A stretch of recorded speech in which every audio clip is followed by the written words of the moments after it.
Hey guys, Craig here with geektech.ie, back with another video, and today we're taking a look at the Samsung Galaxy S6 Edge. I've spent some time with this phone recently, and I kind of just wanted to get a video review up just to kind of detail my opinions on it and pretty much just go through a couple of aspects of the phone and the direction Samsung have gone with their latest flagship device. So basically just a quick intro here, and we're going to jump over, take a look at the box and its contents, and then we're going to move over and take a look at the phone's design, talk about some of its specs, and pretty much kind of, as we're going along, give a kind of an overall conclusion after using the device for the past week or so. So basically, I hope you enjoy the video. We've got other videos on the channel as well that you can check out, including camera quality and gameplay tests, and you can always check out the full review on geektech.ie. We'll include a link below. Includes pretty much kind of a written sum up of everything I talk about here today, including picture quality tests, comparisons and such like that. So again, I hope you enjoy the video, and let's get this moving along. Okay, so this is pretty much the contents that come with the Samsung Galaxy S6 Edge. No different than the Samsung Galaxy S6 itself. So basically what you got here is we've got a set of earphones which are different than previous ones. Slightly different shape, if you can see it there. Then we've got a USB cable. Fairly long length. It seems as though Samsung are going with longer ones now than before, which is very nice to see. Same as the Galaxy Note 4. There is the charger, which is the quick adaptive fast charging, so it supports both 9 volts at 1.67 amps or 5 volts at 2 amps, which is the standard nowadays. That is the little pin for unlocking the micro SIM slot or nano SIM slot. Bit of literature, including warranties, quick start guides, that kind of thing. Pretty straightforward. And then obviously the phone itself, which is here, which we're going to take a look at next. Yeah, so that's pretty much it for the box contents, and pretty much the exact same box that we've seen before. Same shape, same design kind of thing. Has the sticker for the European SIM card only thing dealio that we saw with the S4, I think it was, or the Note 3. I'm not sure which it hit with first. But yeah, so that's a box. Again, I just kind of like to give a kind of quick look at the box contents, just in case anyone is interested in what the phone is supplied with. And that's pretty much it for the Galaxy S6. Phone, charger, USB cable, earphones, bit of literature, and that's pretty much it. So now we're going to jump over to the device itself and take a closer look at its design and talk about some of the specs. Okay, now it's time to take a look at the Galaxy S6 Edge itself and take a quick spin around the device and check out what Samsung have done with the design. Obviously, Samsung have pretty much been kind of setting their ways for the past while about certain design aspects, and this year they've kind of thrown at the rule book, as it would be, in their own guidelines, and they've gone with a completely different design that we've been accustomed to with Samsung. So obviously the Galaxy S6 comes in two variants, the Galaxy S6 normal, which is just Galaxy S6, and then the Galaxy S6 Edge. The one we're taking a look at is Galaxy S6 Edge. God, I hope I don't have to say that again. But anyway, okay, so the S6 Edge stems from the Note Edge, which launched last year and featured a curved side of the display. So basically, part of the phone curved off. So as we can see here, we've got pretty much the similar aspect to that, but slightly less curves, not as distinctive as the Note Edge was. But this time it's on both sides. So as you can kind of see how the light curves and hits off it, you'll see the way the phone actually curves. So the actual display itself is curving off the sides. This is the main aspect of this device over the Galaxy S6, of course. So obviously we can see that the fact that it's got an edge. But its design itself is also very, very different compared to the previous Galaxy S5. The S5 being probably one of their biggest upgrades, because it included waterproofing features and still had a removable back and micro SD slot. Still had all the similar features we were used to with the Galaxy S4, but a slightly different design, but not much had changed. It was still that same, well, people considered it less premium. I didn't, because to be perfectly honest with you, I prefer a design that has more features rather than just simply looks better. I am a fan of great design devices, with the HTC One series now being one of the nicest looking devices I've ever used. It's still nice to see that they've included a micro SD slot, which is obviously going to be one of the most lacking features of this device, but we'll get into more about the specs later. So I just wanted to give a quick run around the device here and show you how they've put it together. So basically we've got a metal rim frame that goes around the entire device and kind of has its own kind of curve aesthetic as well. We have the back and front are both Gorilla Glass 4, so Samsung have gone for a glass back as well. This device, specifically the edge, feels ridiculously thin in your hand, simply because obviously the curve kind of protrudes over to the edge, so it kind of makes the edge a little bit smaller, and that way it feels thinner in your hand. This is extremely thin device at 7mm thick, which is ridiculously thin. So Samsung have definitely done a great job getting this device down really small, and you know, kind of like it's 5.1 inch display, but it's still smaller than the Galaxy S5, which also had a 5.1 inch, I think. Could have been 5.2, I'm not 100% on that. But it's 142.1 millimeters long, 70.1 millimeters wide, and 7.7 millimeters thick, as we said. So yeah, it's a very thin device, and it's definitely one of Samsung's nicest design phones. I'm particularly fond of the Galaxy Note 4 and the Galaxy Alpha, which had a metal frame, but again didn't sacrifice any features for its design. But this device, it's one of those things where, like the HTC, you have to feel it to appreciate it, kind of thing, because it really is a spectacular design device. Now, there are some drawbacks, of course, the lack of removable battery and micro SD. Now, thankfully, Samsung have kind of curtailed that by going for 32, 64, and 128 gigabyte variants, which I'm hoping, you know, some people will enjoy. Personally, I mean, I guess the best way to say it is that expandable storage is only a benefit if you're going to use it. If it's there and you don't use it, it's pointless. It is nice that they do include 100 gig of cloud storage as well, and I guess device manufacturers mostly are trying to push towards cloud aspects as well, so you're not storing as much here.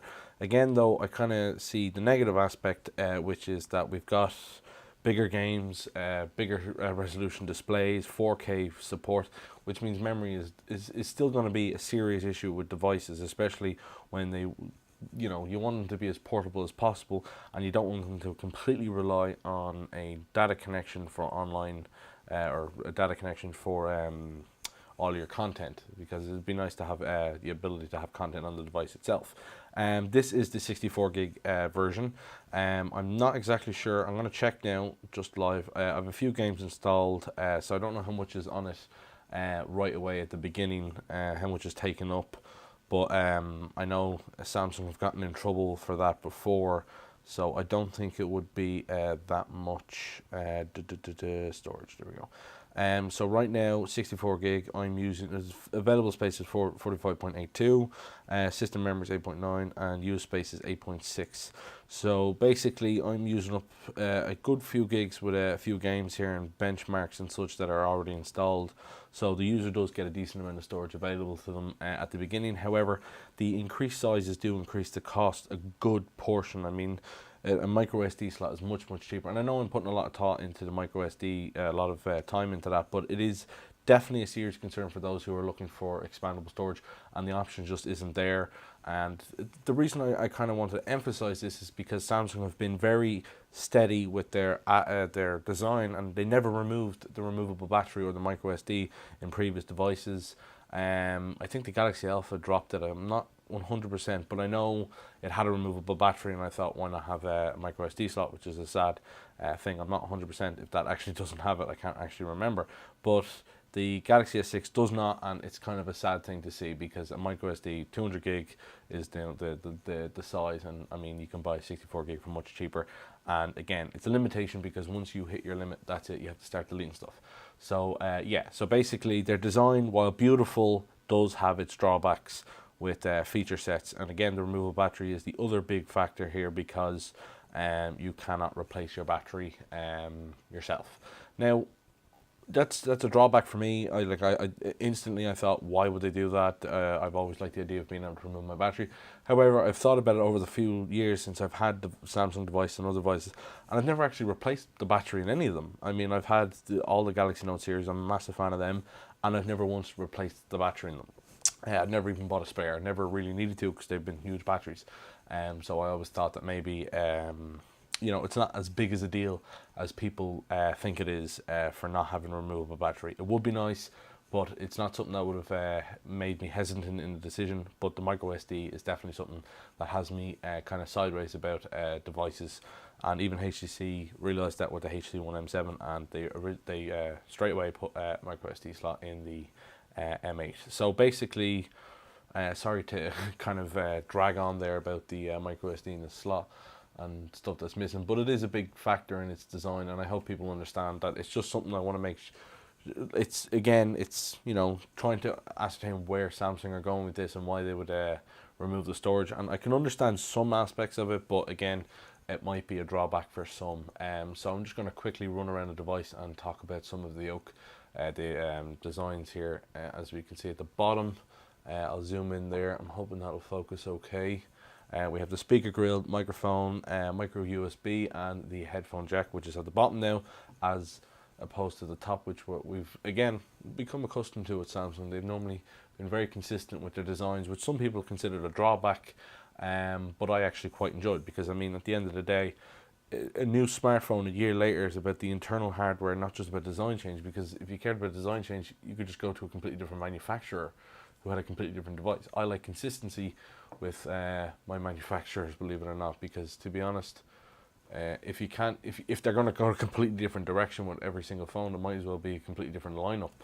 Why only have one flagship when you could have two, like Samsung Galaxy Note, when you think about it. So here we have the nano SIM slot, infrared, and another microphone for the noise cancelling aspects of the device. On the left side we have the volume rocker, and then again, sorry, on the right side we have the power button on it. On the front we have the home button, and then the capacitive menu button and back button. Shockingly, I didn't really expect this, but Samsung don't have the double tap to wake up, which I thought would have been a pretty standard feature with Lollipop. I mean, I thought the hardware was already pretty much there for every device at this stage, and I don't see why they wouldn't. Maybe they thought it kind of affected battery life more than they wanted to, and they already had that physical home button, so they just decided to stick with it. But nonetheless, it's not that feature's there. Maybe it has to be activated somehow, but I haven't seen it. Maybe you can leave a feedback comment in the section there whether or not it's actually in there or not. Maybe you can activate it through routing or something. I don't know. Just I would have assumed it would have been there from the beginning. Okay, so the last aspect of the design I want to talk about is the fact that we have a curved display. There are some software aspects that they've added for this. It's kind of just swiping the edge, and it brings up a list of icons, each one's color coded and designated to a specific contact, I should say. Basically what this does is allow you to have specific contacts ready to go. You can dial them quickly by color, and basically if they ring, the device will highlight the color that they are associated with it. So if your friend is blue, it'll the device, when like this, will illuminate blue, and you'll be able to see it since the display is slightly curved. It's a great feature, I guess, if people are going to take advantage of it. I don't know how many people will actually put their device down like that. I certainly wouldn't. There's no benefit to putting your display, I guess, so it doesn't interrupt the conversation or something like that. But I mean, if the aspect is to identify you that someone's calling, that's pretty much what you wanted to do, is to interrupt you so that you can actually see who is calling. So yeah, so we have the curved display, and that's pretty much what I want to jump in here and show you, which I do think is a beautiful design. I'm not sure how well I'll be able to show you this, but there is a cool little thing here. I'm just gonna change the focus here just so I can manually do it. I'm just gonna bring the brightness up all the way. I don't know how well this will work, but if you look at, you can actually see apps kind of peeling off the side as they tilt away, which I thought was absolutely gorgeous. It's a nice little feature, design, kind of a motif. Like you actually see the sorry, I just need to make sure I'm not touching the screen. Sorry, I'm still touching the screen with the corner of my hands. Okay. Best way to show you is like this. As you can see, the way the actual images and such peel away and change direction with the curve, and I just think it looks really nice. I know that's just a gimmicky thing, but it stuck with me when I first saw it, so I thought it was a kind of a cool thing to show you. Now the curve aspect of it is not as distinct as the Note Edge, which you would actually think it would be. The Note Edge display was like almost separate software wise. It was completely a separate display, and it would display time, or media buttons, or Twitter updates and stuff. This curve is just design. In fact, this little feature here, when you peel out, that has nothing to do with the fact that it's curved. That could have been embedded in the Galaxy S6 itself, or any device. That has nothing to do with the fact that this is curved. So again, I just want to make it clear that the edge is beautiful, and the curved aspect is definitely there, and it's a very nice kind of blending effect when you look at the display, and you get a more immersive experience, especially when you're using such things as the camera or games. It does peel off the edges, and it does look really, really nice. Although you can kind of, one thing I did notice is that there's kind of like a brighter area around the corners here, where where the display kind of curves. As you can kind of see, things are much brighter, kind of like a light bleed effect, where you can actually see a distinctive difference in color, especially around those edges, obviously to do with the fact that the display is actually being curved. Not a big deal, but again, it's just something to note. I do like the curved aspects of it, but it's not a feature, it's just a design.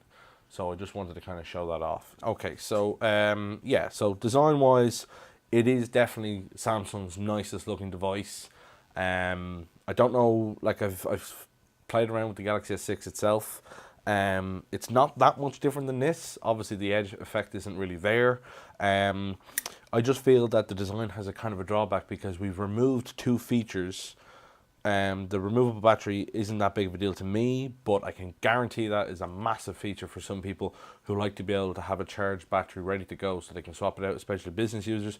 It's nice to have an extra battery with you. I know you could do that with an external battery, but then you're kind of having to charge it rather than just swap it out and then boom, you're away again with a full battery. So that is definitely going to be a drawback, and storage is definitely something I can see being a massive issue for a lot of people, especially with the fact that we've got a 2K display in this, 2K content, 4K video support, games are getting bigger, it has Gear VR support now as well, so that's going to, and the Gear VR, believe it or not, doesn't have any facility for watching videos, your own videos online. It doesn't have YouTube support for watching videos in a cinema or anything like that, so the only videos you get to watch in Gear VR is the ones you put on the device itself. Thankfully it is a 64 gigabyte version, and yeah, the minimum is 32 gig. It still would have been nice for a micro SD slot. I mean, they're not that big, it could not have been that complicated. And again, another drawback is the fact that this is not waterproof. This has no water resistant features at all. Galaxy S5 did, and it had micro SD and removable battery. So again, they've kind of gone all out with their, slim design and aesthetic pleasing aspects, but they've lost out in some features. So that is definitely a drawback. It's a gorgeous looking phone. It is absolutely fantastic to hold and feel, and every aspect of it is beautiful, but there are other drawbacks for that ability and that design. So pretty much we've shaved a few points off features for design. So that might be for some people might not like that. That's just the way it goes. So now we're just going to move over and talk about the specs, performance, and pretty much battery levels, all that kind of stuff that I've gone through over the past while, and talk about the camera as well. So I hope you enjoyed the video. I know it's getting a little long, but stay tuned and we'll jump over to the specs now. Okay, so now it's time to do some performance tests while we talk about the specs. And I'm just going to bring up Geekbench 3, which is something I've always run through before. We can just skip over blah blah blah. I don't know what that is. That must have hit the battery before. Okay, so I'm just going to run the benchmark here, and I'm going to pretty much talk about the specs while that's running in the background. Okay, so 5.1 inch display with 2560 by 1440p resolution, which is 577 pixels per inch. Like we talked about in the design aspects, it is Gorilla Glass 4 both on the front and the back. The processor is Exynos 7420, and so it's an an octa-core, so we've got two quad-core processors, quad-core 1.5 gigahertz Cortex A53 and quad-core 2.1 gigahertz Cortex A57. So basically, we have the big little architecture in this phone with 3 gigabytes of RAM. We also have the Mali T760 MP8 graphics. So you can see that test ran really quickly. As opposed to other devices I've reviewed in the past, it normally takes a little bit longer. So you can see the single core score is 1462 and the multi-core score is 4772. Much higher than what we've seen in the past, including the Galaxy Note 4 and the HTC One M9. Pretty much outpaces every device on the market. Storage options come in 32, 64 and 128 gigabytes. Camera is 16 megapixel with optical image stabilization, 4K HDR 1080p at 60 frames per second, and 5 megapixel on the front with 2K 1440p resolution at 30 frames per second, supporting HDR. So I mean, like I know I ran through the specs there pretty quickly, but it's just kind of, I mean, pretty much everyone probably know the specs at this stage anyway.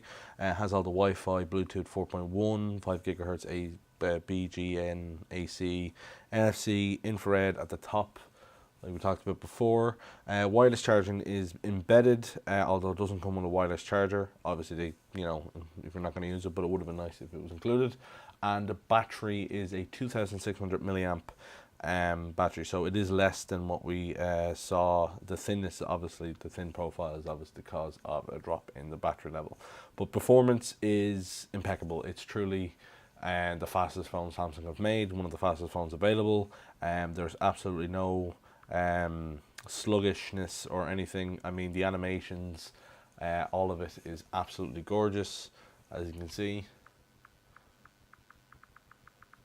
I absolutely think it's spectacular how well this phone functions. TouchWiz it's smooth. It's completely smooth. There's absolutely no reason to change the app launcher unless you're used to a more customizable version or something else. But yeah, it's completely smooth. Animations are great. So every aspect of Android runs completely spot on, no issues whatsoever. So I'm greatly impressed with the performance of this device. It's pretty much gotten to a point where I haven't used the device or reviewed anything in a while that's had you know, low performance or anything like that. It's everything's been spot on as of late. Everything's run great. Although I did notice with the gameplay performance, GTA was kind of a little graphically. I lowered during the test. I had to drop the settings. But to be honest with you, I don't see how that has anything to do with the device. That could be just a kind of the game incompatible with the processor because it's newer, that kind of thing. It ran completely smooth in the HTC One M9. It could be because this is a 2K display versus a 1080p display. But to be perfectly honest with you, I didn't expect issues. Dead Trigger 2 and Modern Combat 5 were absolutely flawless. No issues whatsoever there. So gameplay performance was top notch. Barred the little hiccup with GTA, but to be honest with you, I've had problems with that in the past, and I don't think it's down to performance because I've used it with the exact same processors and in the exact same resolution device. I've had issues. Could be Lollipop, could be something, but sometimes I run into it with Samsung's, sometimes I run into it with HTC, different devices, different times. But pretty much everything else was spot on. Performance benchmarks again, everything was top of the line on this device. So that's pretty much it for internal support. The camera quality was it was great. It's pretty much on par with what we saw with the Galaxy S5.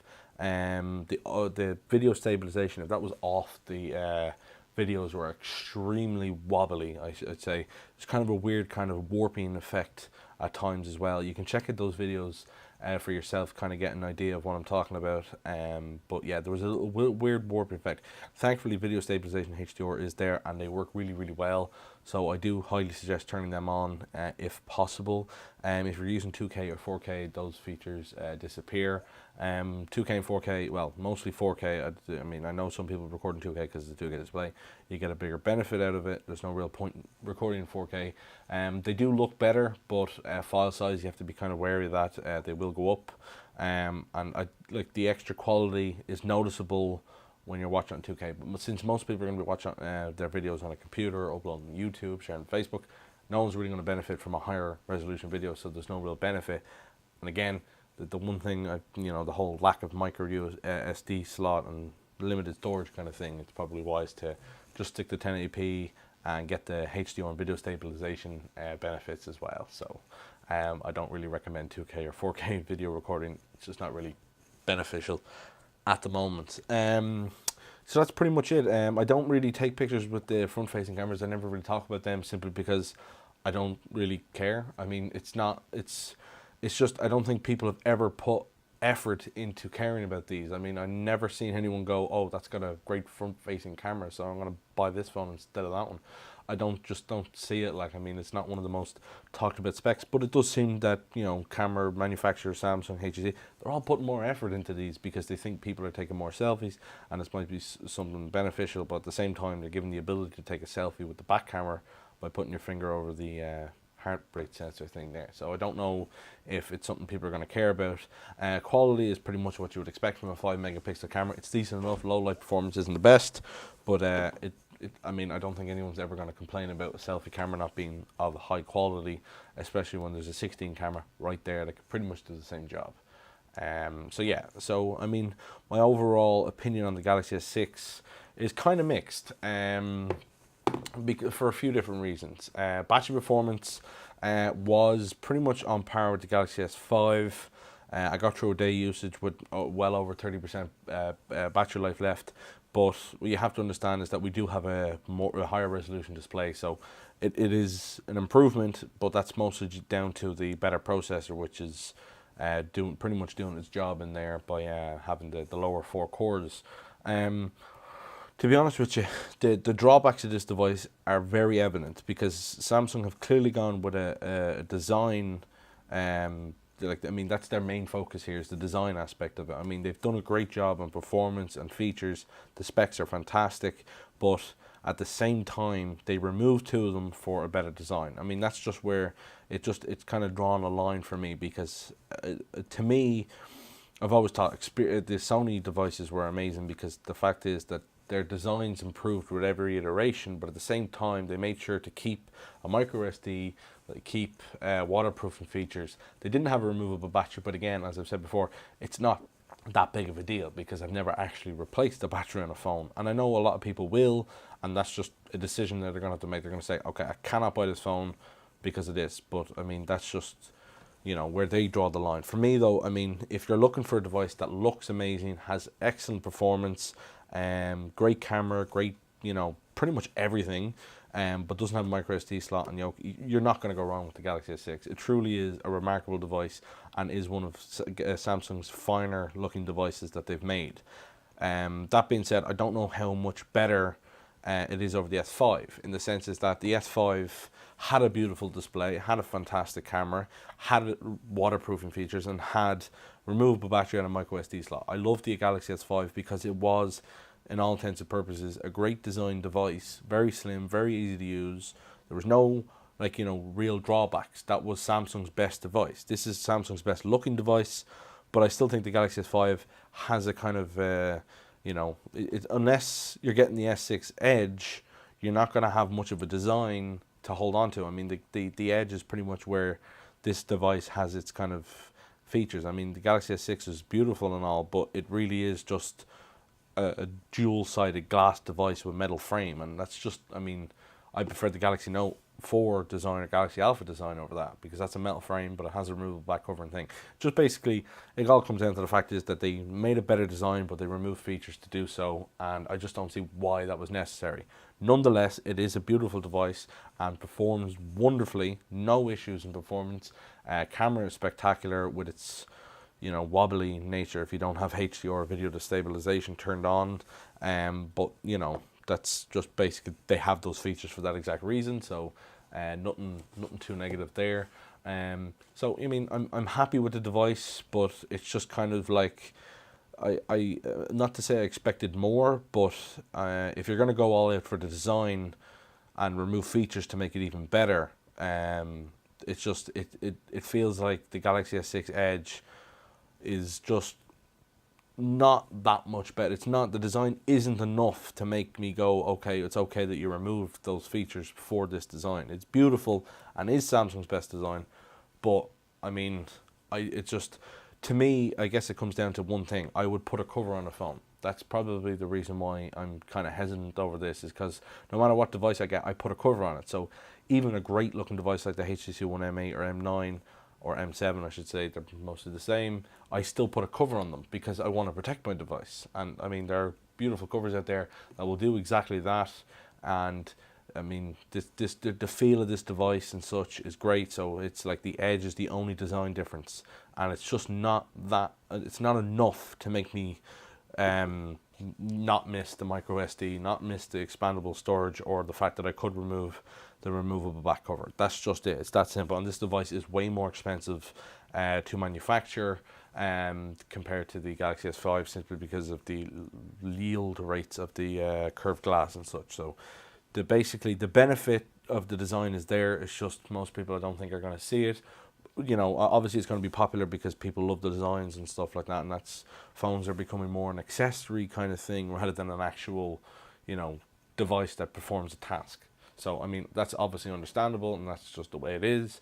But in my opinion, the Galaxy S5, I can't imagine anyone needing to upgrade from a Galaxy S5. There's not enough here, unless you're a fan of the Gear VR and you're looking forward to trying that out. I can understand that, but yeah, it's a beautiful device. It's just, it has its kind of drawbacks, in the sense that it doesn't really offer more over the previous devices other than a flashier design.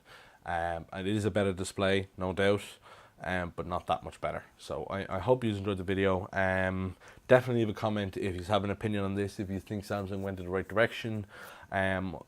Check out the other videos, gameplay, performance, camera videos on the channel as well, and you can check out the full review on geektech.ie. I'll include a link below. I hope you enjoy watching it, and you can check out our more videos in the future and stuff like that, and other videos on the channel. So yeah, thanks for watching.